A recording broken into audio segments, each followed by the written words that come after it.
It's super early. I do not look pretty. Nothing about this is clean and tight. I have to get ready to go to work on a job that I have today. I woke up at like 4:30. I actually recorded this once already, but I forgot to hit record. It's the kind of morning I'm having. And I don't have enough time to go as long as I did last time. So I'm doing this again, but it's really sort of perfect that happened. Nothing about what's about to happen is going to be pretty, but I'm going to try to be good about it. I'm going to try to be nice. I'm going to try to be fair. I'm going to try to be honest. I'm going to try to be honest. I'm terrified right now, but it's a creative fear. It's I've been meaning to do this for so long. And I always have a reason not to. And now, here I am. Like I've let the expression begin. You gotta let it out. You gotta let it out. You gotta let it out. You gotta let it out. I kind of fancy myself an artist. And so for me, letting it out is going to be kicking off what I am calling the conversation. There's a lot of things that I've been wanting to say. Huge transformations began to happen for me in my mid-30s, around 34, 35. You know, you've got living in Haiti, 2010 earthquake, 4 weeks of being a hero, gets PTSD, comes home, denies he has a problem for about 3.5 years, then kind of has this moment and decides I should probably get some help. So committed to get some help for real.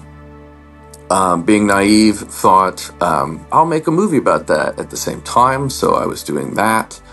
I thought it would take me a year. It took me 6 years to even be able to finish the film because I unlocked a bit of a Pandora's box in terms of my own personal trauma. And so it like flipped the switch and all this like stuff happened. And I'm still honestly in the kind of the waves on the back of the boat. I'm still very much tussled and tossed about from that experience in 2010. In a good way, it's been one of the hardest things I've ever been through in my life.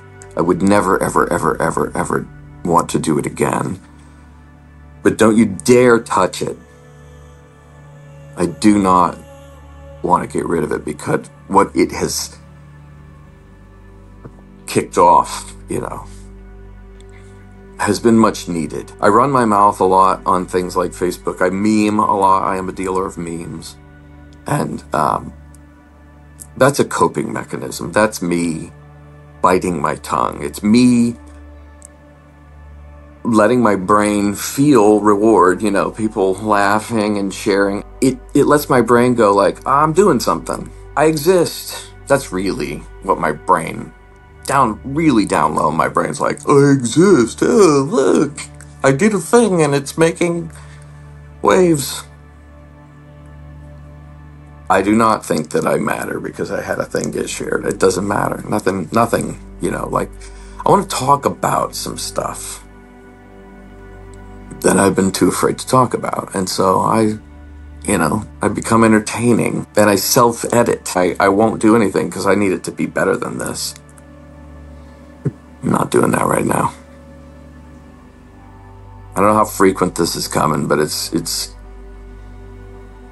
going to look a lot like this for a minute. But I'm going to be working on some stuff that'll look different than this.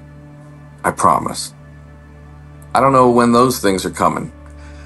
I might need help along the way. I just finished rounding out a filmmaking kit that's going to make it possible for me to do more with less in terms of people. I can do a lot of one-man band stuff that I couldn't do before. Time is a factor, and of course, every time you're working on one thing, you're not working on other things, and so I do have to pay my bills. So until this can pay me, you may see a lot of this kind of stuff. Okay, so you may see a lot of this kind of stuff. And then at points along the way, with any luck, and maybe with some help, I might open a Patreon, we'll see. Something like that. if I can get people to pitch in and help me in little ways, cup of coffee kind of thing, over time and with enough people, maybe we can put some gas in the tank. Maybe we can fund a couple of hotel stays.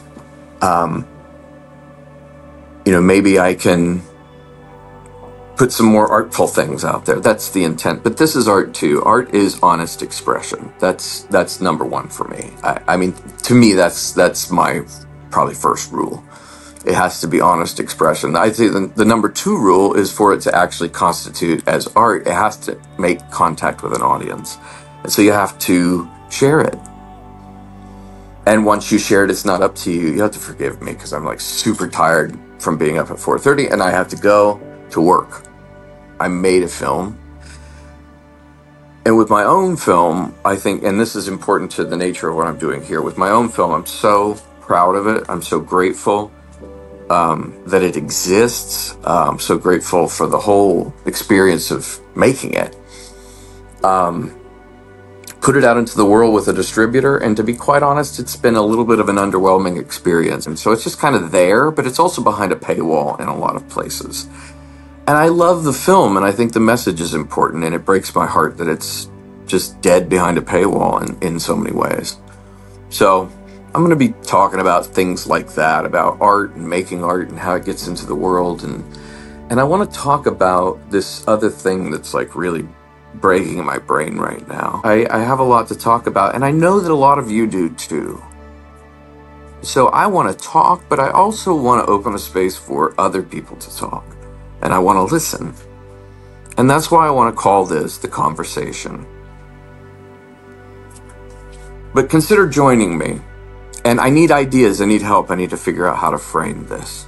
I would love to have an emotional support team. I thought I needed to make a film next. I thought I was in a moment in a season where I needed to make a next film, but I don't think it's going to be a film per se. Now is not the time to wait until it can be just a little bit better than this, even just a little bit better than this. Come on, Luke.